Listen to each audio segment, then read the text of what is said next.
My oldest daughter, she's 12 years old, and she's really good with arts. And I don't know, she makes things out of anything. My youngest daughter, she's 6 years old. She has autism, so she's super creative and she learns differently, right? Animation Discovery Studio is a place for them to utilize their creativity. They can come and work here and be creative, right? And build their future how they want to. So they poured into the studio just as much as everything else did, if not more than anything, because, I don't want my kids to grow up and feel like they don't have an outlet, a creative outlet, right? Because they're creatives. So I created this company for creatives, and they're creatives.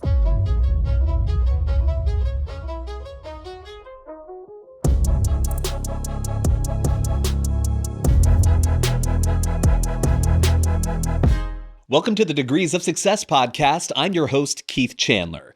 Today's guest is Briaca Duesette, founder and CEO of Animation Discovery Studio, a mission-driven organization dedicated to empowering young people from underrepresented communities through animation, storytelling, and technology.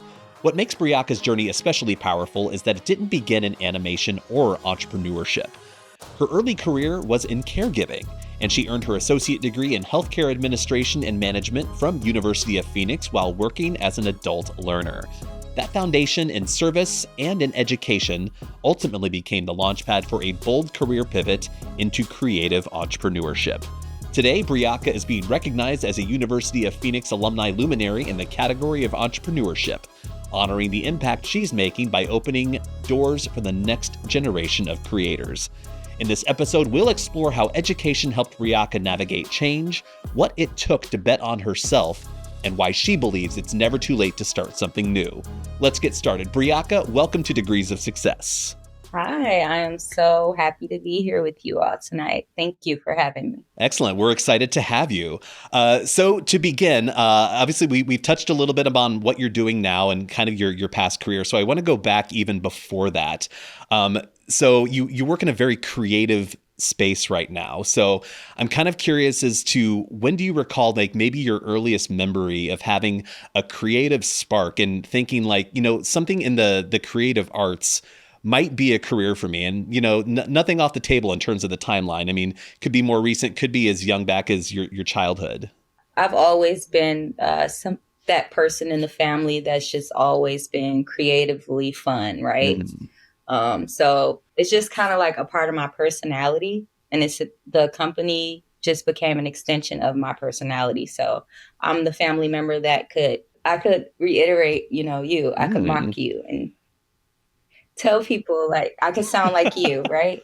So it's just an extension of my personality. Like I've always been that person that just want to be creative and have some fun. So it's just always been my personality. Excellent. So curious about what your relationship with with education as you were growing up. What kind of student were you? And what were some of your early childhood educational interests whenever you were going through school? My earlier years, I wanted to be a veterinarian, right? Really? And once I got into college, I realized that, it was a lot of science and math involved. And I was like, I don't really like science that much. I don't really like math. It's like, I like to read. I like to write. So I just, I decided to go into healthcare, right? I was like, how about become a doctor, right? And during my journey of being in school to become a doctor, I realized that too involved a lot of science and a lot of math. So I'm like, okay, well, let's try it. Let's do it. So I started out taking I started off at the University of Phoenix where I dived into medical billing and coding, right? Because I'm like, well, maybe I could start off in the background behind the scenes of things, right? Because I didn't really want to be in the front. So that's kind of how I started pursuing my degree with the University of Phoenix. And then once I graduated from there, I pivoted to pre-med at Wayne State. They started telling me that I had to pay for my education out of pocket and I couldn't afford it. But I was working at Beaumont Hospital in Royal Oak, and the doctors, they wrote letters for me to send to the president of the school so I could continue my education in pre-med. And unfortunately, that didn't turn out to become anything. But throughout that, I just still kind of stayed in the medical field. And after COVID, I decided, it's time to pivot. I worked in the medical field for about 7 years. And once COVID happened, I was like, I got to do something else. And from there, I decided I wanted to be into tech. And I was like, I don't know how. Like, what am I going to do? Where am I going to start? Right. And I saw an ad on TV, the news station. They're like, the Developer Academy is in Detroit. And they're like, yeah, you can get into tech. Is this for real? So I applied. And out of all of the applicants, I was one of the chosen applicants to attend. And it was a 9-month program. And while I was there, I said, because by this time I had already had 2 young daughters. So the program was 9 months. So I said, by the end of this program, whatever I birthed is going to be my baby, right? Because it takes 9 months to have a baby. And I'm like, I'm not having any more babies right now. So I birthed Animation Discovery Studio. And to this day, I still treat it as my baby. We've been in business almost 3 years now. Every child that comes through our program, they're mine. Okay. Yes. Okay. All right. So, yeah. So that's the story. You have ownership over those students that you help. Tell us a little bit more about Animation Discovery Studio. What was your kind of your initial impetus for this is exactly what I want to do? And then tell us a little bit more about what you actually do to support learners. Yeah. So when I was in the Developer Academy, I had the opportunity to be in rooms with other people who had other skill sets, and they came from other places around the world. And I was doing UI, UX design, app development in Swift. So I was making apps and I was focusing on a user's experience. And from there, I just kind of honed into that design aspect of things and the users, right? Healthcare, user, people. I've just always been focused on people. And from there, I learned I kind of picked up on some animation, and I was asking my peers in the space. I'm like, show me that. Can you send me a video? How do you do that? Can you, I literally was a pest. I'm like, show me what you know. What do you got? Come on. So they would send me YouTube videos, and I would go home and I would practice animating. I put out my first animated short from just being exposed to animation. And from that, I was like, I gotta start a company. I was like, I'm going to teach kids. I don't know how, but I got to go back and I got to show kids. Cause at the time I was like, I'm old. I was like, oh, so I was like, how do you make up for that lost time? And the way that I made up for it is by starting a program to teach kids. Right. So now, we go into schools, we partner with community organizations, nonprofits.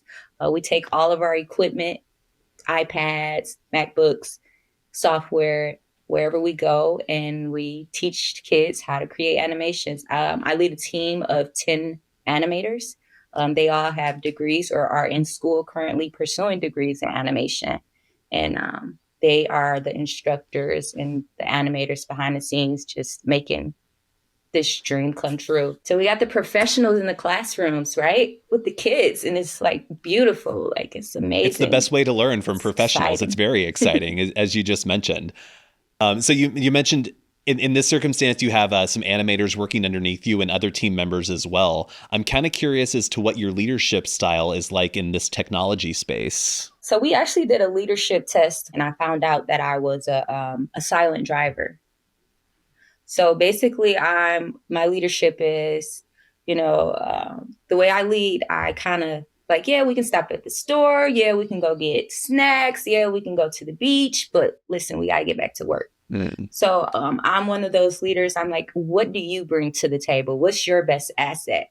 And how can you, put it in a way that you can, how can you contribute those skill sets to the company, right? So you tell me what you're good at. You're good at podcasting. So we'll have you come in and do an animation podcast for the studio. That's what you're good at, so we're going to take your word for it, and we're going to let you prove it. So that's my leadership style. I don't really say, do this, do that, do this. I'm like, what are you good at? What do you want to do? And so far, I have four um, team members who have been with me since the very beginning. So they're been with me for 2 years. So we started workshops 2 years ago, and we're coming up on year 3. So Nice. Congratulations on that milestone. thank you. And so you're going into the communities, you're working with underserved populations, students that might not have the opportunity to get this sort of education otherwise. What's surprising you about the response that you're seeing from the students that you're helping in this process? So the kids, they share the same sentiment that I share, finding out that, animation was something that you could do as a career and make money for it, right? They're like, I've had students, they're like, I can't do animation. What? I don't know. And I'm like, yes, you can, and we're going to show you. And then some students, they're like, what is animation, right? And I'm like, the cartoons that you're watching. And that's the same feeling that I had at 30 from these same communities, right? I'm from this community. So I was 30 when I was introduced to it. You're 7 and I'm introducing you to this. And then in turn, you can become an architectural designer. You can become a transportation designer. The opportunities are unlimited for learning animation, because now with social media, everybody is into content creation, right? So now we're showing kids how to be a content creator in different work settings, right? Because everybody needs some type of marketing or content. So it's just amazing. Like, I'm honored to have this position and to have this vision to share it. Like, it's crazy. As someone who has experienced a lot of different roles within the animation kind of industry, is there a specific role that really inspires you the most, or you like doing the most within like kind of the animation process outside of the leadership role you have now? Yeah, creative directing is another role of mine within the company that I really enjoy, because I get to put on a show, act and perform, right? And make things look really pretty and just, direct with my creativity, right? So You also mentioned really briefly that when you were taking your course or taking your training, that you created your first animated short. Kind of curious as to what your animated short was about and what was the inspiration for the creation of it. yes, so it's called Utopia animated series. It's on YouTube. And so it's basically about a girl named Sassy who finds out that she has magical powers, right?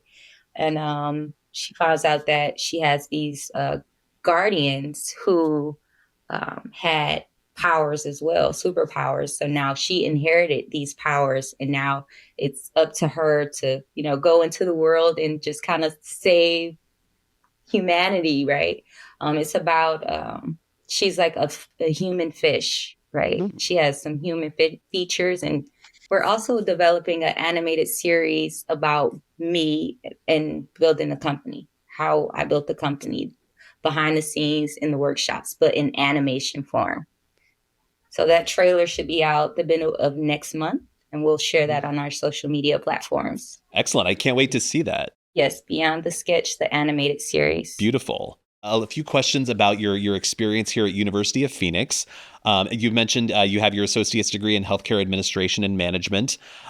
So while you're not working necessarily in that industry today, I'm kind of curious about some of the practical things that you learned during your education and how you still apply those to your business and what you do today. My experience at the University of Phoenix, it taught me discipline, right? Mm-hmm. Because as an online student, nobody's going to stand over your shoulder and say, you have to do this, you got to do this, you got to do that. So it taught me how to, get to work, without having someone over my shoulder. It showed me how to work independently and to be, dedicated to what I'm doing. And it just instilled that drive in me to make me want to just keep going, because it's like nobody's going to tell you what to do. Nobody's going to hold your hand. So get up and go do what needs to be done. So it taught me independence and drive. Because it was tough. It took me a while to complete my degree because within those years, I had a baby and all types of, things were happening. So I took some time off and I started back up, and I took some time off and I started back up. But throughout the whole experience at University of Phoenix, I had counselors that were like, I could call and talk to for support. And they were the ones who were encouraging me to come back and complete my degree. So now as the CEO of a company, nobody's over my shoulder saying, you have to do this, you have to do that. Or, I had to meet deadlines and I have to write up contracts, and my mind is constantly filled with information. So sometimes when I'm talking, everything just kind of runs over. So animation gave me another outlet to kind of say what I'm trying to say without everything just running into each other. So I was going to say, as an individual who is obviously has a lot of responsibilities as the CEO of a company, and also someone who has a strong creative drive, how do you kind of maintain the balance of having to be the taskmaster of an organization and also just having those creative voices in your mind constantly speaking to you, encouraging you to do more and do the next thing? Just kind of diving into my support system. So whether it's family, my mentors, I have business mentors that I work with. I have a business mentor. I've been working with him since the very beginning of my company. We meet religiously every month since I've started the company, and just having people. And then I also have like a community of other founders that I connect with. It's a community of tech people that get together and meet, and we just kind of bounce ideas off of each other. So just kind of staying in touch with, people. it helps. People Yeah, help. absolutely. Having a strong network. You touched just briefly on mentorship. I'm kind of curious as to whether there has been any like pieces of advice that you've received from your mentor that really resonate with you. Just do your best, do your best at whatever you're doing. Just do your best. That's it. Do your best at everything that you do. Do your best. Give it your all and just do your best. And what happens next will be the result of you doing your best. So just do your best. Whatever you do, do your best. Because even today, I'm a contracted medical assistant, but I don't have time to do it, right? So a few months back, I got a little nervous. I was sitting still for a couple of days. I was like, let me go to work, right? So I went and I signed up to do medical assistant, and I haven't done it in over a year. I had to draw blood. One of my patients, she actually had syncope when she get her blood drawn, which means she passes out. She has fainting issues. So I had to lay her down on the floor. I had to draw her blood and I had to calm her down. And, all while my phone's going off for Animation Discovery Studio, right? So, I kind of had to let them know, like, hey, I'm doing medical assistant as a hobby. I love this. They're like, oh, we love having you here. We need you to come back. I'm like, honestly, this is just a hobby for me. I'm like, I can't do it. I don't have time. I just love it. Like, they're like, you came in and you're acting like you're just knitting and sewing hats. I'm like, yeah, it's second nature for me to just be a caretaker and take care of others. So it's like, I don't even think twice about it. Like, if you need help and I am capable, for the most part, I'm going to help you, but I'm not going to be used or taken advantage of. So don't get it confused. You've brought up an interesting point of continuing to work in that kind of caregiving space while also being the CEO of Animation Discovery. So how do you maintain that balance? So I'm super ambitious, and that's the thing. Like, I'm overly ambitious. So I'm like, if I can do this, I can do that. It wasn't until like this past year that I realized like I was just doing too much. I was everywhere doing everything with everybody, because I was building my company. At what point did you realize I'm building something a lot bigger than myself? During my research phase, when I was building my company out, before I even started doing workshops, I found out that there were a lot of people who had degrees in animation in Michigan, and they weren't doing anything with them. And it's like, you have this degree in animation. You need to be at Animation Discovery Studio utilizing your degree, right? Because where did you go? You went to school for this. So this is what you need to do. This is what you wanted to do. So come over here and do what you wanted to do, right? And it's just, it works because it's like, yeah, that is what I want to do. So that's before I even started workshops, I knew that I was doing something for others and it wasn't about me. And that's the thing that made it scale as fast as it did, because it's not about me at all. It's about these people with these degrees and this ambition, because, they're not going to come to Michigan and say, hey, Treon, we want you, So being able to give Treon a platform or a space to amplify his skill sets, because the one thing that I keep telling everybody is we're not going anywhere. We're here and they have to deal with it. Animation Discovery Studio is here forever. You got to deal with it. That's just that, period. What's something that you look for in someone that you're trying to bring on board into your organization? So we're looking for people who are in school for animation or already have degrees in animation, who just don't have, with a great personality, want to share what they know with the youth and want to build a long-lasting partnership with us, because we're here forever. So we want people that want to be here forever with us, because hopefully people keep having babies so we can keep having to teach them, and we'll just kind of keep bringing them in and washing them out. It is just going to be never ending supply of kids and instructors, and we're just going to be real happy, and we're just going to do this thing. I'm curious as to if you ever had any apprehensions about basically becoming an entrepreneur and starting this. What I'm doing at Animation Discovery Studio, it combines everything about everything that I've learned throughout the years in every position that I've had, right? So I've been a call center representative, right? I've been a medical assistant. I worked at the third district court, right? Verifying warrants and things like that. So it's like all of these positions kind of set me up for where I am right now.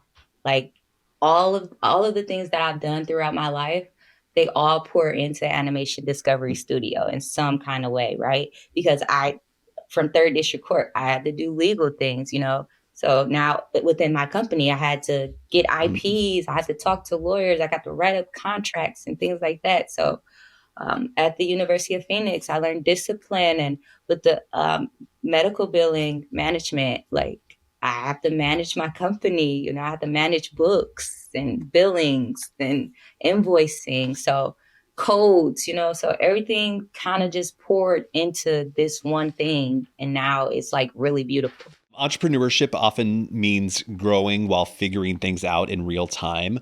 What have been some of your biggest growth moments as a founder and CEO? Our first summer, we had, because we were new and the kids didn't have access to these tools. We were really busy over that summer. We were fully booked, overbooked. We had to turn down bookings and things of that nature. And that kind of put a lot of pressure on me as an entrepreneur, because I was like, wow, this thing that I've made up, I came up with in my head, and this thing is really growing, it's really happening. And then once I started hiring people to actually help out and work with us, I was like, oh my God, like I'm in charge of payroll. I'm in charge of making sure they can feed their kids and their family, and they could do, so that was that moment where I was like, all right, this is real. Buckle up, right? So being responsible for other people's paychecks, that's just that's different. And I'm for people. So it's like, I'm a mom. So when it comes, I'm a mom of two daughters. We all know how girls are. I'm a girl. So I'm not playing, I'm not playing. When I come knocking on the door for that paycheck or whatever, like our opportunities, like I'm not playing. Like this is real. This is real life. It's not just for fun. Like these are real people, and these are real skills that translate over into real careers that pay real money. Tech careers, creative careers. So it's like I said, it's unlimited the opportunity. So I'm just looking forward to the kids coming back as they get older and they're like, I got to work here. I did all this schooling. I got all these degrees and I got to come here. That's what I want. I want them to be like, no, this is exactly where I need to be. So that's the message. And that's it. That's all. I'm curious about a couple of other things. So you mentioned you're a mother of two. Mm-hmm. I'm kind of curious as to how motherhood has changed your outlook on life and maybe how you lead as an entrepreneur as well. My oldest daughter, she's 12 years old, and she's really good with arts. And so she makes pillows. She can make a pillow out of paper, markers, and stuffing, right? She'll come to me. She made a whole teddy bear with paper, like lined Wow. paper. And I don't know, she makes things out of anything. My youngest daughter, she's 6 years old. She has autism, so she's super creative and she learns differently, right? But this animation discovery studio is a place for them to utilize their creativity. Come back into they can come and work here and be creative, right, and build their future how they want to. So they poured into the studio just as much as everything else did, if not more than anything, because, I don't want my kids to grow up and feel like they don't have an outlet, a creative outlet, right? Because they're creatives. So I created this company for creatives and they're creatives. So It's beautiful that you've created something that not only your daughters can be proud of, but that your daughters can actively use and learn from at the same time. That's a beautiful experience to set up. So I'd like to move on and chat a little bit about your recognition as a University of Phoenix Luminary. You were named in the category of entrepreneurship. So I'm kind of curious as to what that recognition means to you personally. That recognition to me personally means a lot, because to be recognized by, your college that you graduated from for something that you're doing, that's huge. It's different and it makes noise, it shows that what I'm doing is really impacting people, in more ways than one. So at first I just, I'm somebody that just has my head down and I'm in the work. I just work. So to look up and somebody's like, oh, you're doing it, it was really nice to know that, other people are noticing me and what I'm doing, because I just work, I just want to work. So as your organization grows, I would say, would you consider yourself still kind of in its infancy? Within the last, 3 years or so, like what's next and what excites you most about what's ahead with what you anticipate? So what's next is we're planning on just kind of continuously building out pipelines and partnerships to keep the company going, right? So if anything happens to me, we want to make sure that the company continues, with no interruptions. So we're building out pipelines with schools, universities, and just to kind of make sure we have an unlimited amount of animation instructors. We're building out relationships with the public school districts here, and hopefully we just made a connection in New York, so we may be out there soon teaching animation to the kids. So pinkies crossed on that. So that's what's next for us. We want our own space. So right now we travel to different locations to teach animation, but based off of feedback from our partners and people we worked with, they're like, we want to come to your place. We want to come see what you're doing over there. And I'm like, well, we don't really have a location yet. So just being able to have that brick and mortar for people to come in and experience what Animation Discovery Studio is really all about, right? We want that. So that's what's next. It's so many things, so it's hard to really say everything. And like I said, we have our animated series coming out talking about us building the company and the behind the scenes of our workshops. So many things. And by the time this episode is released, I believe that at least the trailer, if not the full animated series, will have been released. So we'll talk a little bit more about that later. I'm kind of curious as to how what you are learning yourself at this point in time. A lot of people pride themselves on being lifelong learners. So even if it's not in a formal education setting, even if it's just in the matter of like watching YouTube videos, what exactly are you consuming right now that is educating you?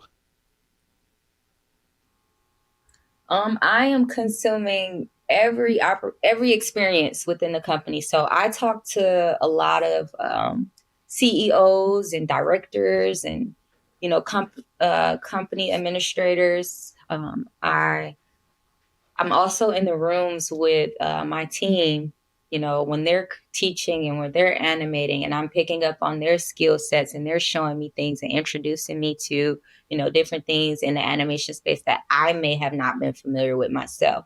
Thank you for joining us on this episode of Degrees of Success podcast. Briaca Duesette's story reminds us that success doesn't require a straight line or a perfect path. But through education, courage, and a willingness to learn, she transformed a career rooted in caregiving into an entrepreneurial mission that's changing lives and expanding opportunity. If today's conversation resonated with you, be sure to like, comment, and subscribe, and share this episode with someone who might be standing at the edge of a career pivot of their own. I'm your host, Keith Chandler, and thank you for listening. Join us next time as we continue highlighting powerful stories of growth, resilience, and success through education on Degrees of Success, where every journey matters.